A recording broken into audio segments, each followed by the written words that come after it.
Hey guys, Filthy here, doing a state of the channel for January of 2020.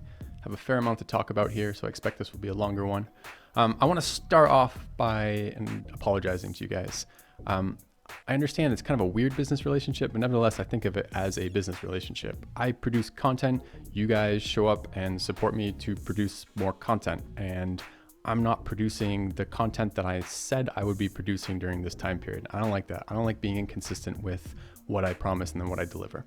And what I'm talking about specifically here is I haven't been streaming as much as I want to be streaming, and I haven't been showing up to some of the streams that I have said I'm going to be doing. And that needs to stop. So my apologies. I'm going to talk a lot about why that is today, but mostly in the context of what's going to be done differently and what the kind of reasoning for that is. And hopefully this will help put that in perspective. So anyways,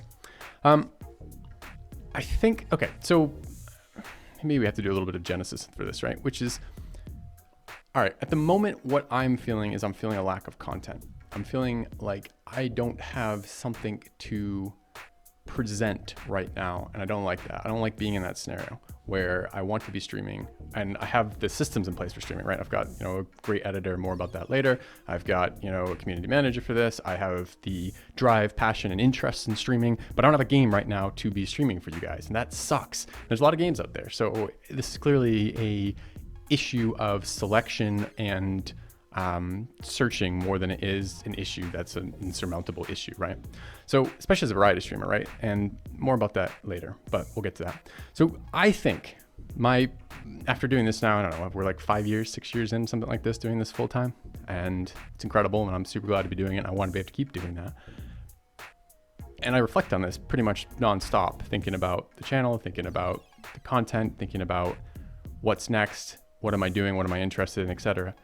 And I think that probably I'm an entertainment channel. Clearly you guys come to watch this for entertainment. That's no great revelation.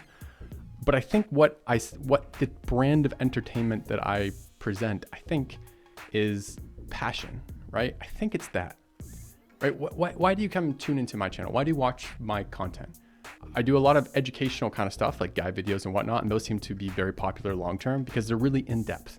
They're works of love, passion, things that I get very interested in, excited about, learn a hell of a lot about. I want to maximize my potential to do stuff in these games. I like these games, and I get really deep into the nitty-gritty of how these things are done. And then I translate that interest and energy into videos, and these are the types of videos that are really, really popular on my channel. And then the live streams tend to be those principles, I guess is the word I'm looking for, those principles in action in the games that I'm interested in. I think that's pretty much what drives interest in my channel. I think it's that, and maybe I'm wrong. You guys, I would love to hear from you guys, please. I know lots of viewers say this, like leave your comments below, and no, really, here, for real. This one, I would love to hear about this, because this is repeatedly a question that I have, which is, why do you all like watching my stuff? So what is it about that? If you can be specific about that, that's super helpful. But I'm curious about this, because my suspicion is it's kind of a mix of passion and education is what I think. But I could be wrong on this. So, but that's my working assumption. That's where I kind of go from this from. And this is kind of important, because I have to answer the question of, well, what's working for my viewers? How do I keep you guys interested in my content? And then what works for me? What works for my sanity? How do I keep myself interested in producing this content and doing this day in, day out? Because this is a job choice, and I could choose something else. I have education and other backgrounds. I'm not restricted to doing this, and I don't ever want this to become unenjoyable, because the reason why I'm doing this particular job as opposed to another job is because this one is really cool and I really like it, and I want to keep that. So part of my thinking reflects that. I think essentially, if I summarize like my channel, it feels like games done right is kind of how I think of it, right? It's like, all right, well, if it's a really good game that's really well developed, you can spend a lot of time and a lot of energy and a lot of thought in playing that game and experiencing that game. And that overall experience for me anyways, as someone who likes this type of thing, is that's a more enjoyable way to do these things. And it's a better way for me to do these things. So that's kind of where I'm at. That's where I'm coming from. So my long-term thoughts of a channel are, how do I find and select content that provides what you guys want from what I'm doing and also keeps me happy? And that's kind of where I'm at right now. So when I say I'm feeling like a lack of content right now, that's what I'm referencing. I don't feel like at the moment I have much content that hits those two marks, right? And we're gonna talk more about that. Okay, I wanna address another issue, and I've heard this called the grind. And I don't really buy this. Maybe that's too harsh. I don't think the grind is how I want my relationship with this job to be. I don't want to think of it as a grind. Most days when I'm streaming, I'm excited to get up. I'm excited to go stream. I like turning on the stream. I like interacting with my community. I like playing the games as a group. I like the fact I get to experience 10 times as many games as I've ever got to experience before in my life because I'm doing this full time. I like that I can be passionate and nerdy about something, and it's not a waste of my time anymore. It's beneficial to me, myself, me and mine, and my community, and everybody else, right? Because if I get super excited about the intricacies of Battle Brothers math or something, well, shit, I can do something with that now. It's not just like time spent away from work or time spent away from, studying or whatever it's supposed to be that I was supposed to be doing. This is what I do now. So I don't want my relationship with this to become a grind in that sense. And there's certainly some truth to the idea that you just have to show up and do stuff, even when you're not really feeling like you want to do it. This is life. That's how life works. But I don't think structurally I want to design my life to interact with that kind of energy with what I'm doing. I don't want that adversarial kind of relationship, which this is shit I have to do that I don't want to do, and I'm just going to suck it up and do it. I want in general to keep the joy of what I'm doing alive. That seems to be a pretty decent goal for how I interact with that. So, and this might be temperamental differences, right? I'm bad at faking good.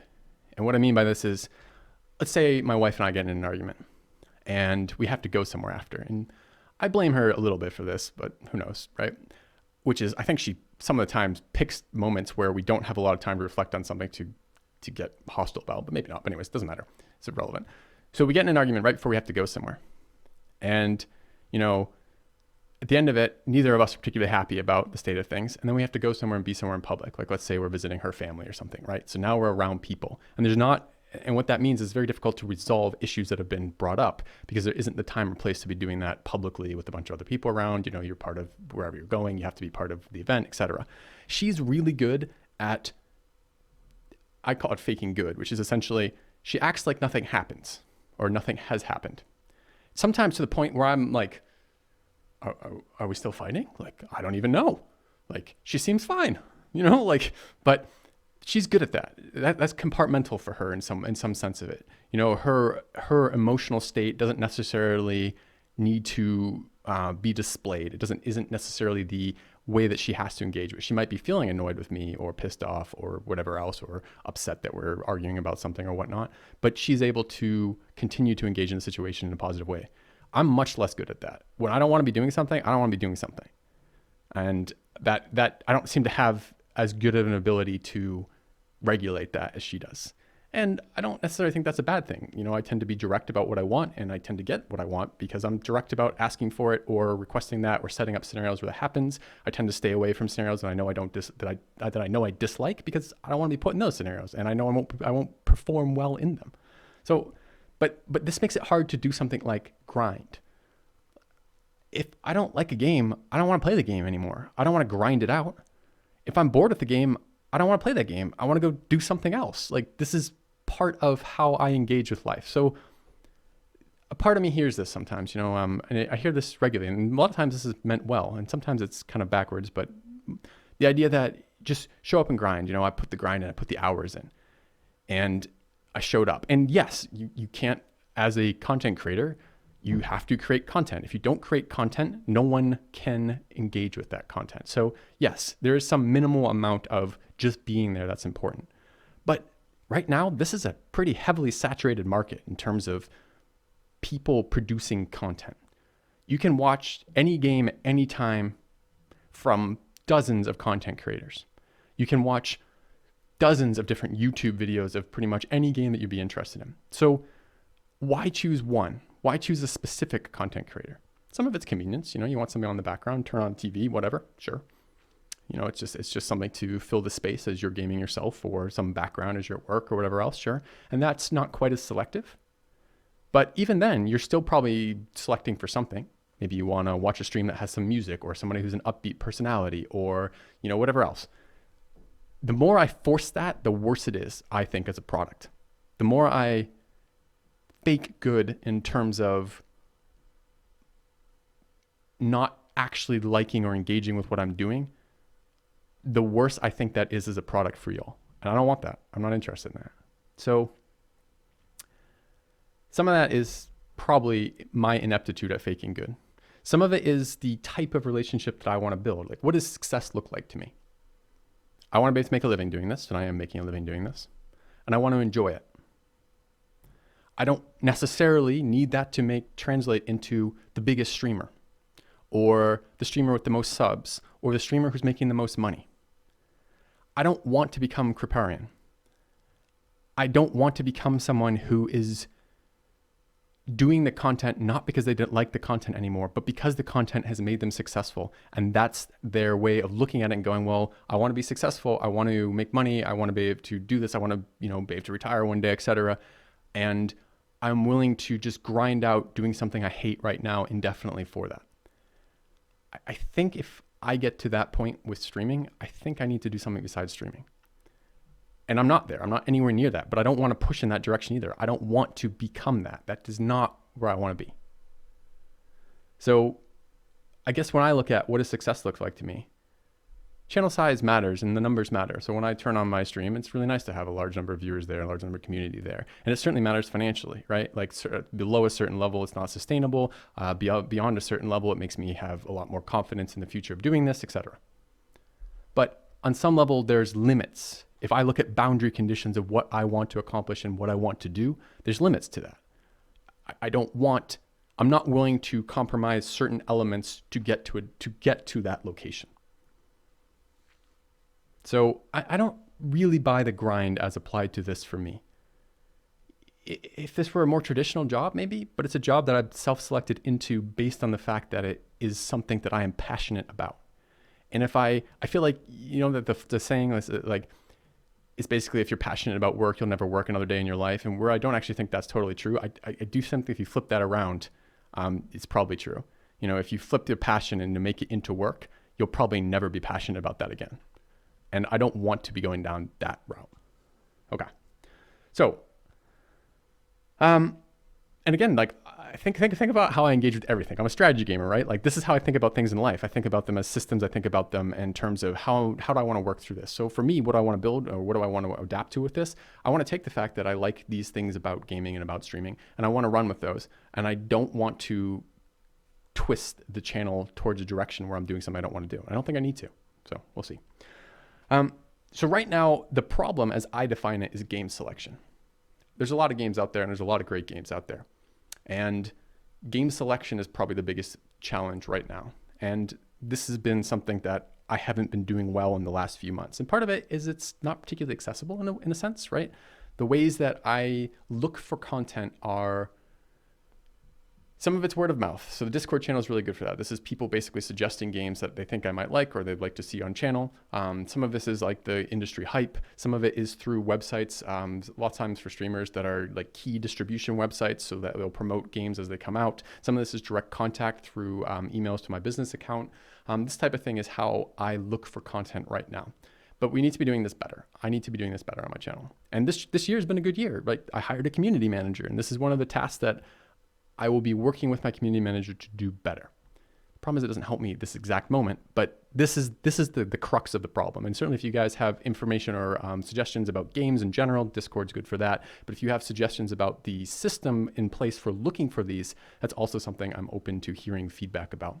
One of the things I think I'm going to be doing, the plan already was to go back and start supporting a spreadsheet of games that I have played, probably on stream, and kind of like almost like a rating, my rating for it, and kind of a little tiny blurb of like, well, what did I like about it? I think I might try to do that also with the games that I've either reviewed and rejected, or games I'm considering, or games that have been suggested to me. We'll see what this looks like exactly. I don't want to promise something that doesn't turn out that way, but it's pretty damn clear to me over the last couple of months that I need a better system in place for this. And I have the resources to build that system and have all the motivation in the world to do it. So we will do it. It's just a matter of when and how quickly that takes effect. And there's some question too. We've been doing a lot of variety streaming, and there's a couple reasons for that. One is becoming a streamer has actually made me a lot more open to different genres of games than I was initially interested in. In other words, you guys have broadened my horizon of things that I find enjoyable in gaming now. And that's good. I like that. I'm pleased with that. I've discovered a lot of games that I would never have played if they hadn't been recommended by y'all, and I've enjoyed that. I think that experience is better for my overall gaming. And I want to continue that. I want to be able to keep being able to pick up any game from any genre that's good and play it and enjoy it. I think if I'm recording and distributing passion, and in return you guys are helping support me do that, well, I need to continue to find that. And I think I'm okay with that not being every game. I'm okay with playing variety games for the sense of we'll do one playthrough of this game. And it might be a great game and it might be fun, but it might not be the one that I get super passionate about. But by being exposed repeatedly to all these different games, I will run into the games that I am passionate about, like Battle Brothers, for example, which was another game I'd never played if it hadn't been for chat. And a game I got very passionate about, had a lot of fun with that game. And when I get passionate about it, I want to do things like build spreadsheets and look at, the optimal, weapon to use here and how to take these fights and to break it down into super, this complicated, how do you do this? And then start talking about how to do it because I find that enjoyable. So I think if I think of what this stream structure ideally looks like to me, I think it looks like variety streaming, trying to get to play as many of the cool games as they're released that I can, and with the expectation that from time to time I'll hit something that I'm very passionate about and get super involved in that. And when I hit those are the ones I'll make all the guide videos about. Those are the ones I'll break down endlessly. Those are the ones where all the spreadsheets will pop up, etc. What I don't know quite yet is why some games and some genres do better than others. Particularly, I'm thinking about RPGs on my channel. We've done a couple now. We did Tyranny. We did Pillars of Eternity. We did Outer Worlds. There's more too. And I historically have pretty low viewer counts for RPGs compared to other genres. And there's been some interesting ones I really want to play, like Cyberpunk coming out later this year, which I'm really excited about and I want to play on channel. And there's some games that I know I've missed that I've been suggested to go back for, like the Witcher series, like Witcher 3 in particular. One of my mods has been pushing me to check out. I think I'd like to. The game looks good, it looks fun. But I don't know why y'all don't like watching me do that type of game compared to other types of games. So if you have the answer to that, please feel free to share that, of course. But it's one of the kind of sticking points with the variety stuff. The variety stuff is the ability to experience the wealth of games out there that are good while selectively looking for games that I'm particularly passionate about. And if some of that variety is off limits because you guys don't want to watch me doing that, I need to know about that. I need to kind of know why. And I don't know that. That's a question I have that I don't have an answer to. All right. So moving forward, I think I want to be able to, the system that we're building for this, or that I continue to build, I mean, it's all iterative, right? So you start with these things, you have this system in place and it's not quite good enough. So you iterate on that and make it better and you keep doing this repeatedly, right?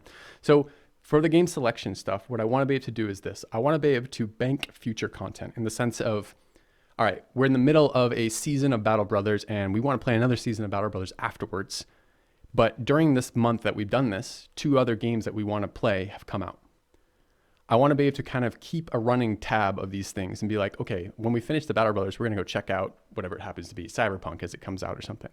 So that's the first thing. I want to be able to bank future content.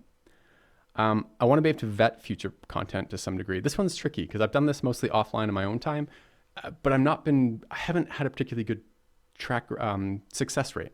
So I might play a game for an hour or a half hour off stream and be like, I don't think so. This doesn't feel that great. I don't really want to play this on stream. But I'm not historically very accurate on that. So in part because a lot of times it takes more of a time commitment to get into a game to get any payoffs on it. Like a game might be complex and therefore have a lot of upfront learning to do and a lot of information thrown at you up front. So it takes a while to get to the point where you're like enjoying the game and actually getting something from it. So I'm not sure what that looks like. This may be some sort of voting system. It may be just like, some selection of viewers on my channel, maybe moderators, maybe not, whoever are basically content suggesters who are doing stuff like regularly suggesting games that I, with a fairly high degree of accuracy, go, yeah, they're pretty spot on. I did really enjoy that game. That game was really good. I should really go back and check that out. So maybe it's something like that, where the end result is I'm getting fed some information that is basically like, despite any early resistance you have to this game, Filthy, you should really go check it out because it's good. So that's part of what I want in that system. I want to be able to revisit past games, and this is hard to do as a streamer. I've tried, so this is another thing I want to talk about. I will go through this a little bit, which is chasing the hype. I know a lot of large streams do this, and I'm not against playing games as they're released, but I also don't really care about playing them the instant they come out. That's not super relevant, exciting to me. I don't want to chase the hype. I want to experience the good stuff when I get to it. So revisiting past favorites is kind of a step in that direction, right? Like, for example, like Stellaris and EU4 are both being constantly updated. And some of these content patches are bigger than others and some are better than others, but they're probably worth revisiting from time to time on stream. And I think this is another source of decent content moving forward if we track this better. So, because right now I have no idea. What was the last patch of Stellaris I played, and when's the next one coming? I have no idea. So I think that can be done a little bit better. And then finally, of course, there's the word of mouth stuff, right? This is the Discord suggestions from y'all. This is a really good crowdsourcing problem in a sense, right? Because all of you are engaged in all the different ways you guys have of looking for content and finding content. Maybe you watch other streamers and you're like, oh, that game they're playing is really cool. Or maybe you're a gaming nerd and you're like, big into following the industry as it comes out. I don't really get into the hype cycle too much. I don't really have my thumb on upcoming games unless I'm specifically looking for one or have been watching it for a long time.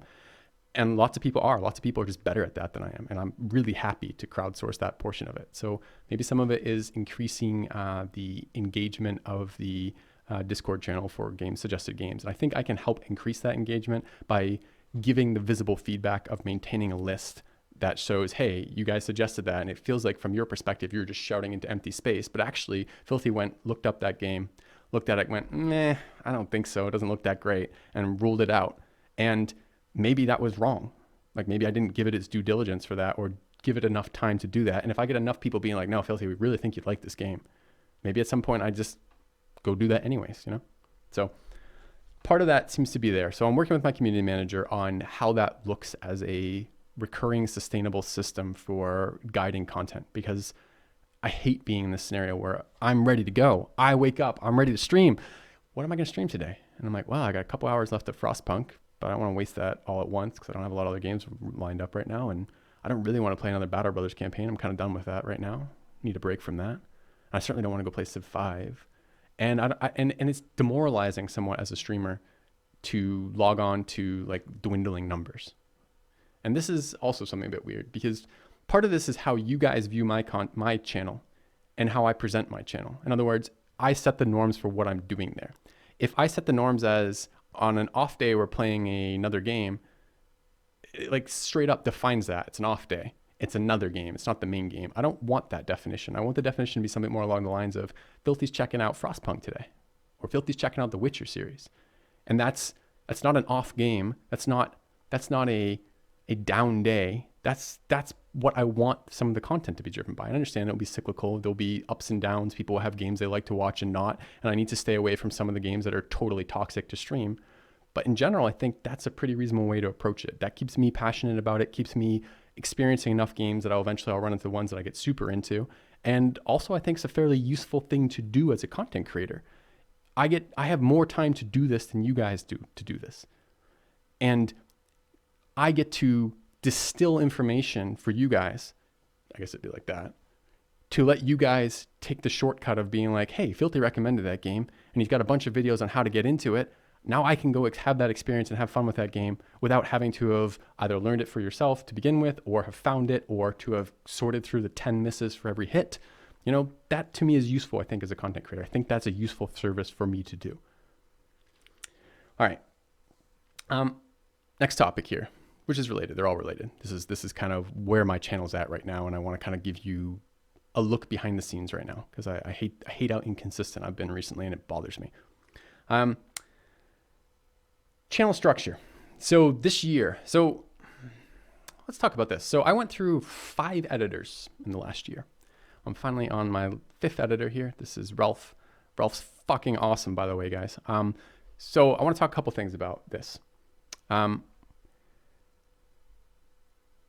of the reasons why I initially joined F2K was because one of the services they offered was YouTube editing. And I wanted a YouTube editor because I don't have the time to do it myself. I don't have the knowledge to do it myself and don't wish to learn. And I don't want to spend that time daily. I know some streamers like Dexter or Nicolina who spend large portions of their daily life editing videos of their streams. And those are good content, but I don't want that in addition to that. I find that arduous and not something that I particularly want to add into my life and times. And the service of doing that is still useful. It's useful because it produces a better quality video. I can do better guide videos when I have an editor.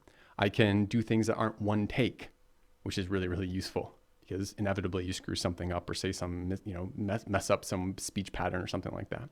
And I don't mind live takes. This is a live take. This is probably going to be 1 or 2 takes tops. And most of them okay with that, but it gives me a lot of flexibility by having an editor. In addition, we get to provide more and different content than we would otherwise. So there's been some weird complaints on the YouTube recently. So there was a complaint of, Filthy, why do you have this editor? Why are you doing highlights? I want to watch the unedited full Filthy. You can do that. There's Twitch VODs, and we have a YouTube channel now, and we'll put that link right there, editing, hell yeah, where it says, FilthyRobot VODs, and the whole VOD of the stream will be uploaded there. And some people like that, and some people consider that spamming their YouTube inbox, and this is why I split the channels up to do that. But what I can do with an editor is I can release highlights, and highlights I think are pretty cool, because then it's like, oh, you want to watch a YouTube video, you want to check on what Filthy's done for the day, you go check the highlight, and you go, man, that looks really awesome, you go check the full VOD. Great. That gets everyone counted for. Highlights let the editor do silly things like take a look at, Filthy's raging today, and what's he raging about? And we get that as a highlight. That's pretty cool, whatever else happens to be. So it lets me do better guide videos. It lets me do content that I would not be able to do otherwise. And it lets me tailor the content to people who want certain types. People who want the full VODs, those are there. People who want to just get like the summary of it, that's there. People who want to just get the guide videos, that's there. So for me, I think an editor's phenomenal, and I'm so glad to get one. Get a good one. Let me put that way.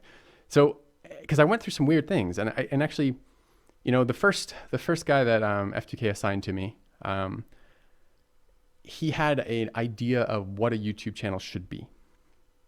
And it was short YouTube videos, mostly about the streamer, not the content. And they should be, not more than like 15 minutes or 20 minutes or something like this. Certainly not 4 hours, and certainly not an hour. That'd be way too long. And it's bright thumbnails with clickbaity titles and this type of shit. And I kind of, nodded my head and said, I'm willing to try it. Like, if you're an expert and this is what you say, I'm willing to give it a try and see what it does. And it tanked my channel. And I tanked my channel because it's not what my fucking channel's about whatsoever. What the most popular video on my channel is a 4-hour long discussion of Civilization 5. We're up to almost 1 million views on that. You know how crazy that is? 1 million fucking views on that? And that was a 1-take video. It was 2 takes. I got about an hour and a half through that and then started over from scratch. But it's a 4-hour video where I talk for 4 hours with no break. And you can watch the sun go down behind me as I'm doing this. That's how long that video was for. And granted, in this day and age, I was doing that as a passion project when I wasn't doing that full time as a living. I would break that down probably by civilization now, because it was a review of all the civs in civilization. I'd probably break that down by each individual one. That just makes a lot more sense from a monetization and organization scheme. But it doesn't matter. The point was I had that much to say about that because it was a passion thing for me. It's something I enjoyed doing. And that's what people are responding to. People are responding to, that's the best guide they've seen of that. That's the most information they know about that. That's the most informative video on that topic that they've found. And that's what you guys are tuning in for, as far as I can tell. And that makes total sense to me. Like when I get involved in a game, I go watch experts on that game. I watch other content creators do that because that's the type of thing I get interested in. Like I'm a fairly smart guy and I want to break things down in these ways. And I have a lot of very smart viewers who want to hear these things and want to get involved in it in that same way. And the first editor really was pushing a type of YouTube that I don't think is my content. I'm a little older, I'm 35. I like to think about my games. I'm not really into the big reactionary stuff or the clickbaity shit. I don't do a lot of that type of thing. I'm like, I'm the opposite of a casual gamer. You know, I think hardcore is the wrong word. It's just, I want to engage deeply with the content that I'm interested in. And I don't think the editor got it. And I think the editor trying to force my content to conform to this other model was really disastrous. You know, it was really bad for views. It was really bad for you guys watching it. It was really bad for my take home at the end of the day for YouTube, right? It just wasn't good. And then I had a couple inconsistent editors, and then like who, you know, either weren't doing the work they were promising me they were going to do, or disappeared, or just had really hard issues trying to get through what I wanted to do. And I'm finally working with Ralph now, who's fucking awesome, super open to feedback, super attentive, does a lot of, I don't know how to describe this. He's doing stuff independently that is in the vein of what I want on my channel and doing it well. And he's open to feedback. So, and he's consistent, right? So you guys are welcome. I know there's been some pushback about this. This may be not the editing you like particularly. Perhaps you don't like the music selection or something like that. You're certainly welcome to give me feedback, but keep it respectful because this guy's awesome. And I wish to keep him working for my channel. So think about you when you're giving feedback, think about doing it constructively. If there's something that's not being met, for example, there was a comment of, you know, Filthy, these highlights don't let me get the full spectrum of your rationale and thinking on this. Now that viewer didn't realize that there's full VODs being uploaded every single day of everything, so he can go get that from the full VOD channel, but that meets his issue. And some people are just like, this editor sucks. That doesn't help anything. It doesn't help you get what you want because presumably there's something that's not working for you from that. It doesn't help me fix that, and it's in my interest to get you what you want. And it doesn't help the editor do anything better because it's just shitty feedback. So I'm really, really happy with my current editor, and hopefully we'll keep that going.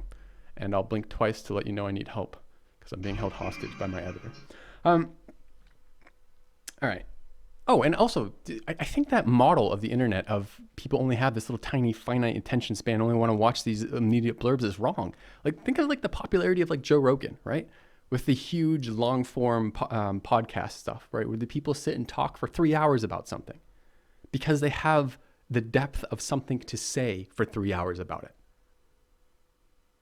That content's really interesting to me. I watch a lot of Joe Rogan. I like that type of podcast because it's interesting to me. I get to watch people engage with ideas on a deep level and reason through them. And I think there's room for that on the internet. I think people are interested in that type of content. All right. What else did we do this year? We set up a new website. The idea was to have a one-spot shop for everything FilthyRobot. We have merchandise there. I have links to my graduate school publications. It has links to both my YouTube channels, has links to my guide videos. It has everything. I don't love that website in part because it doesn't function exactly as I want it to, but that's still a work in progress and it is still an improvement over not having that. It has links to the Reddit, it has everything. That's FilthyRobot.tv. We have the new YouTube up this year, which is the Vaad Channel, which is addressing the issue of some people want full VODs and some people don't want to be spammed with full VODs. They just want to watch guide videos. So we've broken that up across 2 channels. So that's pretty good for that. Hired a community manager this year. I don't know if you guys know about that. That's Tom working in the background. And Tom is my answer to the fact that things I don't want to do, I'm bad at doing. And a lot of the admin side of the channel was getting neglected. This is, you know, business emails coming my way, which I get so many cold call emails in a week or a month. It's insane, right? So much just garbage coming my way that I was missing the gems buried in the shit because I wasn't being able to sort the shit effectively enough. So having Tom help with that is phenomenal. I get to say to Tom, like, there's a project that I want, like, let's set up a way to, like, for example, the one we're talking about right now, where we just want to set up a list of games that I'm interested or have checked out and maintain that in a way that viewers have access to it. That's going to be a community manager kind of project because that lets me focus on content creation as he focuses on setting up the framework that lets me do that in an effective way. And that's super cool. So hired a community manager, hired an editor this year. Really pleased with both those. Joined a team this year, or I guess this is all last year. I keep saying this year. My apologies, 2019. I joined F2K, which is Fade to Karma, which is a streamer team. And for those of you who don't know what that does, essentially it allows an interface with businesses wanting to sponsor content so that F2K can go, well, I have we as a company have all of these streamers of various sizes, of various markets, of various, like genders. We have female streamers. We've got collective card game streamers. We've got strategy streamers. We've got first-person shooter streamers. We've got Dota streamers. And then the advertisers can go, well, we only want to target our advertisement, our sponsorship towards streamers who are of this demographic and have this many viewers or stream in this area or during this time zone. And F2K can go, well, we got a bunch of those. So what F2K essentially does is by having this collection of streamers who are working with them, they allow companies to target their ads to where they want to do it, target their sponsorships to where they want to do it. And they allow me as a streamer to get sponsorship opportunities through promoting various things that I wouldn't have offered to me or wouldn't have, because as an independent, I'm a lot more difficult to work with than I am as part of this group. And what this lets me do, which is why the benefit for me, is it lets me take a source of revenue that is independent, not entirely because it's still based on viewership. Viewership is the overall determining factor in this industry, period. Anyone tells you otherwise is lying to you. But it allows me to it's no longer direct donation based. It's no longer Patreon based. I can take a fairly significant percentage of my income through sponsorships. That's really good for me, for my channel long term. It's really, really good. And I want that. I want to do that. I mean, this was a very low donation year. And if I hadn't picked up F2K as part of my revenue stream, I might not have been able to stream this year. So having that is a really, really useful thing. And I think overall it's been pretty damn good. The interruptions for content have not been there. Think of it this way. It behooves the people promoting on my channel to have me promote something that I'm likely to buy into to some degree, and my viewers are likely to want. That's going to be the best placement for their product ads, basically. And that's also the type of shit that I'd like to promote. Works out pretty well overall. So I don't know. I bring this up because I want to put this in perspective. My viewer numbers are down right now, which is a little bit unfortunate. And as a streamer, is always a little bit apprehensive, inducing, right? Like I always feel a little bit like shitty about it. But systems are really good right now. Got a good editor, got a community manager set up for this, producing content where I want to be producing content across a number of platforms, have set up sponsorship related deals so I can continue funding this as a profession. Like we're in good shape right now. The biggest problem facing us is fucking content right now. So that needs to be solved. And that's a lot of what we're talking about today and a lot of what I'm working on right now. So anyways, all right. So yeah. All right. Next up, I got a list. First I got a list. Kidding me? All right. Let's talk about passion projects a little bit. So I'm currently engaged in Crowfall. You might have just started to see the Crowfall content coming out on my channel. This is my passion game right now, I guess is the way to describe that, right? What's really kind of doing it for me right now. The issue with Crowfall right now is it's not in a state where I can produce full-time content off of it. It is pre-alpha, and the content is basically US evenings only at the moment, and the content is sporadic. There's a lot of hurry up and wait in that game right now. And that's in large part due to player numbers, and in large part due to the state of it's pre-alpha right now. And that's unfortunate because it means I can't produce streaming content for that really. I can produce YouTube videos for that, and I will continue to do that because right now I'm really enjoying making those. And the videos that I tend to really enjoy making tend to be the ones that do very well on my channel. Again, buying into the idea that people are probably responding in some part to the passion I have for something. So currently that's Crowfall. But I don't think it has to be limited to that. And this is part of why I think the variety streaming is a good fit for me. It's because it gives me a lot of access to checking out a lot of different games until I do encounter these games that are very, very interesting to me. But you'll be seeing a lot of Crowfall on the stream. Let me know what you think of that. We'll see. I'm going to have things like affiliate links and whatnot. I just reached out to the Crowfall community manager to set that up because I think I can get you guys discounts if you want to play the game, if you want to get involved in the game. And you know how I am. When I start getting passionate about a game, I break it down in 100 million ways sideways. So you'll either be so sick of Crowfall that you're just going to try to shut me up or something very similar, I'm sure. So I want to talk a little bit too about viewership and you guys as viewers. I said this at the beginning of this video that we have kind of a weird business relationship, you guys and me, right? And that is you guys support me either through viewership or sometimes direct donations or through Patreon or whatever. You guys support me in the millions of ways that you support me, in enough of a way to do it that I can do this for a living. But the reciprocal obligation that I have as a content creator is to create content. So I feel pretty bad about that right now because I don't feel like I'm doing that portion of my job as well. And I appreciate you guys, both the encouragement I've been getting. It means a lot. I've been getting a fair amount of encouragement, especially from some of my moderators kind of being like, hey, Filthy, what's up? How come you keep missing streams? You know, is everything okay? And yeah, I mean, a little bit, this fall was a little bit of a downer season for me. I don't do so well with the season changes anyways, but mostly it's not that. Mostly I'm pretty good. It isn't a internal failing of desire. It's a external failing of being able to fucking fit that desire into the structures of what I can create, basically, right now. But I do appreciate the support, and there's been a fairly large amount of that from you guys, and it means a lot to me. And like one of my mods was apologizing for giving me shit about this, and I understand that from his perspective, that's him caring. He's like, "What's up? How come I don't get to watch my fix of Filthy for the day?" And appreciate that, guys. You know, and ultimately, our relationship is a mutually beneficial relationship, right?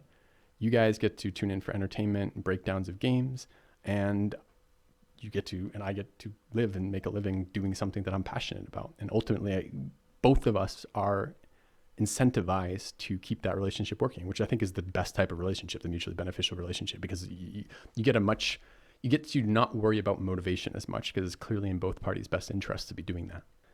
All right. So that was the bulk of what I want to talk about today, because I was feeling a little bit like I need to get this off my chest. I want to explain to people kind of clearly what's going on, and maybe a little bit rambly of an explanation, but essentially we will be doing the game and content selection better. And I have a lot of questions that I would love you guys to give me feedback on in terms of what you watch for, your thoughts on this, if that type of stuff is useful to you guys, etc. And I don't often ask for directed feedback like that, because I mostly think that every content creator doing that is full of shit 90% of the time. It's just like, go tell me what you think in the YouTube content, the YouTube comments, so I can never read that style thing. But yeah, anyways, finally, there's a couple of nuts and bolts I want to talk about today. I'm doing this on my little webcam. You guys can see that. The quality is kind of whatever. I'm looking to upgrade to a DSLR camera. I'm pretty bad at technological upgrades. It's not something I'm super passionate about, which makes it boring for me, which means I don't tend to put I don't like putting effort into it. And the upgrade's probably gonna cost me in the vicinity of a couple $1,000s for a good DSLR camera to stream with. And that is a fucking annoying proposition for me, because with that amount of money, I should really spend the time to do my due diligence for making sure the hardware is good and the hardware is doing what I want it to do. And I'm not entirely certain what I want it to do. I travel enough. It would kind of be nice to be able to stream a little bit while I was traveling. So I may want that setup to be mobile, possibly. But if I'm going to do a mobile streaming setup, it's probably a bit more investment in hardware than it would be if I was just doing it for the computer. And I'm not sure exactly what that looks like or what I want to do for that, but I am feeling that lack of camera quality right now. And my camera software seems to be on the fritz a little bit. It's having, it's not doing its green screen stuff as well as it ought to be doing, which leaves me sometimes in this annoying position where I'm every day turning on and fiddling with software that I don't want to be fiddling with. So it might just be time to replace the camera in general. So that's one of the near future improvements we're going to be working on. I don't consider the audio on my channel finished yet either. You can see me leaning in, because I'm conscious of the fact it's probably quiet, but I'll be working on that too. I have some ideas for that. I bought a Cloud Booster, I can't remember exactly what it's called, but I need to get a preamp that will support the power drain of that, which will help with this a little bit. I tried some other solutions. I tried a Go XLR, which was kind of a solution. It was supposed to be an audio volume solution while simultaneously doing some interesting things with the feeds so I could take, for example, desktop volume independently of like a browser volume and then decide what made it to the stream. And that's going to be useful for something like Crowfall, which is a PvP oriented MMO where I don't want to broadcast my Discord conversation to the stream that I'm playing on, for example. So being able to split up the audio into different components instead of just the audio on my computer was really useful. And the Go XLR was supposed to help me with that while simultaneously giving me more power to the mic, which would allow for larger volumes. And what it actually ended up doing was adding way too much noise to the mic. So I was getting hum and whatnot. So we're going to try this I think it's a cloud booster. Can't remember exactly the name of it. I'm going to be trying this with a different preamp, but I have to buy a different preamp for this. And I fucking hate looking at stuff like that because the audio stuff is so complex and it's so developed as a technology. And I'm such a novice in it and not very interested in learning more about it, except the fact that I need to be able to know something about it for the channel. And I did actually end up doing a virtual version of that. I ended up getting Voice Meter Potato, which is a fairly interesting bit of software that lets me split up streams of sound, which is good, but I still need to, that doesn't solve the issue of overall power to the mic. So the mic needs to be louder, essentially. So that's on the near list of improvements. I have one more piece of hardware to purchase for that and set up that. Kind of along this bullet list here of the nuts and bolts stuff for the channel at the end of this video here. I will be doing TwitchCon Europe this year. I just announced that publicly. Fuck. I just came back from a long trip over the Christmas holidays. That was very, very draining, very disruptive to my streaming schedule. I ended up, getting sick on the trip, as well as traveling super long and these nightmare scenarios of, every plane is delayed and they lose your baggage and your delayed plane makes you miss your next plane and there's no other planes going out. So you're spending like 20 hours in an airport kind of shit. I came back from that trip just going like, I am never leaving the house again. You couldn't pay me to leave the house. And then now I'm sitting in a position where I need to start buying TwitchCon Europe tickets. And I have a place to stay. I'm going to be staying with some other streamers there. And a part of me is like, I'm really excited about this. I had a really good time at TwitchCon, the US TwitchCon this year. And I know a lot of my viewers are European based and I want to go there to do TwitchCon there. And it's in Amsterdam, which is going to be fun too, right? Like a city I haven't been to and I like travel. I like seeing places even though I don't actually physically like traveling anymore. So it's kind of a mixed bag for me. Like I'm excited to be doing it, but I'm a little dreading the process of actually doing it. So, but I did want to announce that in part because by announcing it, I'm more likely to follow through with it. So, yeah, going to TwitchCon Europe this time. So let me know if you guys are, if that is something that puts a grin on your face at all. Let me know because I could use the positive encouragement for that. I'm also going to be moving again, so it's coming up on it'll be 2 years this summer that I've been up in Oshkosh, and I'm ready to go somewhere else. So over the summer break, we'll be moving again. Not quite ready to announce where that will be yet, but I'm looking forward to that.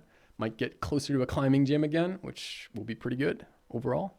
Looking forward to that. I'm looking forward to, I'm not entirely certain yet, but I don't think it will be much better in terms of overall climate, which is too bad because I'd really like to be somewhere a little bit warmer as well, but oh well. I think that brings me roughly to where I want to be for this. Just a quick recap, TLDR.